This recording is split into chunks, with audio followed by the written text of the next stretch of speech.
How's it going, everybody? How's it going, everybody? This is Derrick here, and I'm here with the final thought to ponder for 2013. How you doing? I know you wonder what this shirt is. Well, what I have here? Well, check this out. This is a shirt that I got yesterday from a photo op in Atlanta yesterday, this weekend. Good wood.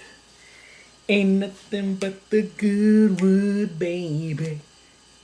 Ain't nothing but the good wood. Boy, I hope I don't get sued for that.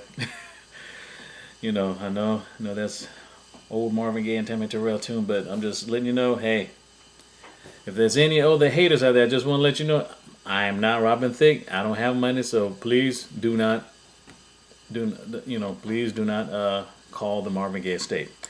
I have no money. Anyway, just want to let you know, this film right here. This is a film that I was a part of, that I acted in earlier this year, and hopefully it will come out sometime uh, February 2014. I think it's supposed to come out on Valentine's Day. Valentine's Day, February 14th, 2014. So anyone, especially though anyone who wants to check it out, especially in the Atlanta area, definitely check out Goodwood, directed by Henderson Maddox.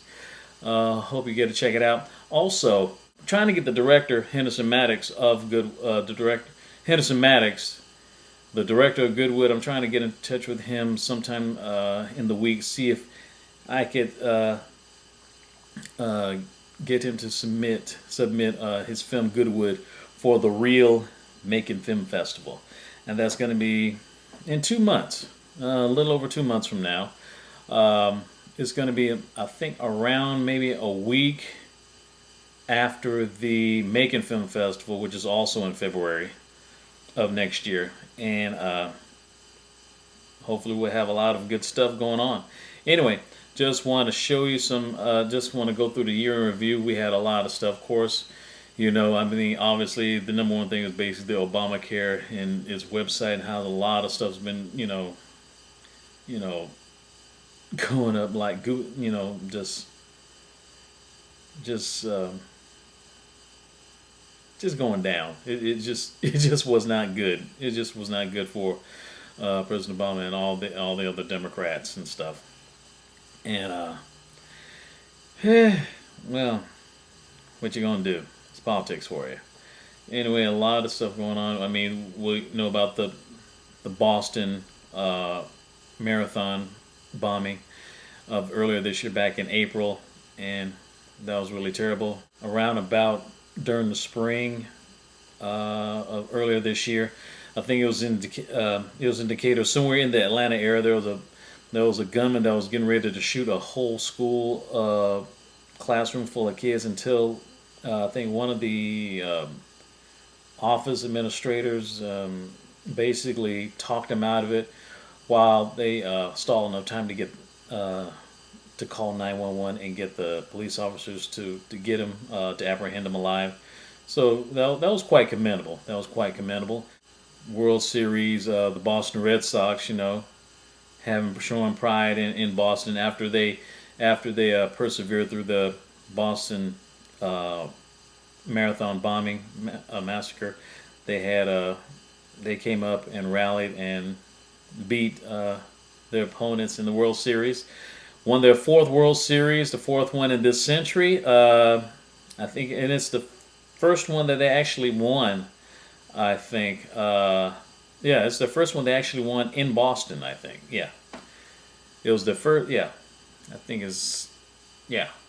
I think it's the third or the fourth. But anyway, it's the first one that they won in Boston. So a whole lot of stuff. Of course, we had a lot of celebrities that died. I mean, all the way from Gene Stapleton, who played Edith Bunker on All in the Family, as well as very young up and coming stars like Corey Monteith, who was on Glee, the star of Glee. He died of a drug overdose, and Paul Walker from the Fast and Furious movies. he was 40 years old, young dude. He died in a horrific car crash. Just like James Dean. James Dean was in a car crash too, died, and he died in a Porsche. Matter of fact, the car that Paul Walker was riding in, he was in. It is now 4:15. Anyway, it's as I was saying, James Dean died in 1955 in a car crash at the age of 24. He was driving his car though. He was driving a Porsche, and Paul Walker, the car that Paul was a passenger in, it was also a Porsche. Very kind of coincidental, don't you think? Just saying. And so many things that's been going on. Well, oh yeah, the movie that I was acting in last year, 42, which I was grateful to be a part of, be an extra in. It made $95 million in the box office, which I'm very glad. We had another film that was filmed here in Macon called. It's just like another Fast and Furious type of movie. Need for Speed. That's what it is. Need for Speed. Another movie. It had one of the guys from Breaking Bad. He's trying to make a name for himself. Since the show's no longer on the air anymore.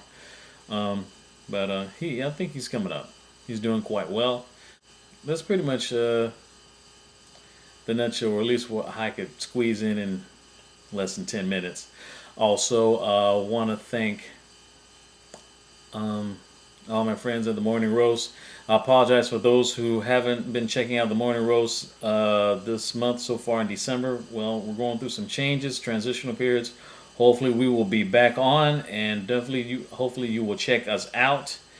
And also, by the way, I'm still working on my documentary, my feature-length documentary, Eat, Chips, and Die, because matter of fact, next Saturday, December 21st, will be the 1-year anniversary of the death of Sammy Junebug Davis Jr., who was killed a year ago at a Kroger supermarket parking lot by a police officer. He was unarmed, by the way.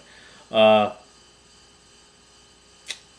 lot of things have been going on. It's just, I wish I had enough time to say something about it, but I only have so much room on my laptop. And to those who still want to contribute to Eat, Chips, and Die, it's on the Indiegogo website. Just type in Indiegogo. Just type in Indiegogo.com/Eat, Chips, and Die, or just type Indiegogo.com and go into the search window and just type in Eat, Chips, and Die, and it'll show you where to donate. One other thing, just wanted to say rest in peace to actor Peter O'Toole, who died this weekend at age 81, and also a great statesman, the late great Nelson Mandela, died at age 95. He's a great person. He will be missed, and the president definitely was telling the truth. He was definitely the last great statesman of the 20th century. I don't think I would have had the stamina, the mental and psychological and emotional stamina to get out of jail, with a smile on my face after being in there for 27 years. I wouldn't even be able to make it at 27 minutes, let alone 27 years. Just stay in jail that long and still have a smile on my face. And then not only that, win the Nobel Peace Prize and become president of the country. Something else, man. The world is in short supply of Nelson Mandelas and Nathias Johnsons as well. Also, rest in peace, Reverend Nathias Johnson, a great mentor and music minister. He used to be the minister of music at my church, and he didn't live to be 95 as Nelson Mandela. He was only 60 years old. He barely saw 60. He turned 60 back in September, and he died of a kidney failure. I mean, he just gotten a kidney transplant, and hopefully in 2014 we get better, and hopefully the upcoming kids coming up right now. Hopefully they'll be our future Nathias Johnsons and Nelson Mandelas and Winnie Mandelas and Malala Yousafzais and Cameron Clarks. You know, the guy that Tommy Sotomayor mentioned. He was one of the 300 so kids in America that had perfect score on his SAT scores. I mean, he's a African American guy that lives up north, had a perfect 2,400 on his SAT scores. We need more guys like them. We need more guys like him that don't sag or not thugged out. We need more guys like that. Those are the guys that should be role models for our kids. And definitely check out Goodwood next year, 2014. Take care of yourselves. And also, please, don't forget to check out, if you have some time, please check out cdbaby.com, 3dscapes, 3daudioscapes.com, and also iTunes if you still want to get a stocking stuffer, a last minute stocking stuffer. My audiobook CDs are out on all those websites. You could download them. The Paragons, the crime novel, the audiobook version of Cliff Chandler's, the audiobook CD version of Cliff Chandler's crime novel, The Paragons, which I narrated and did the voices for all the characters. It's there on sale. It's for $15. $15. It's 7 hours worth. So you definitely get your money's worth. And the 2 short stories by Earl Vickers, the other audiobook CD, it's also available. At the same places that I mentioned, cdbaby.com, 3daudioscapes.com, and also on iTunes. I think it's also for $10. So it's much cheaper, so you can pick out which one you want. So for the last time for 2013, I'm Derrick Barrett, and that's my thought to ponder. DB out.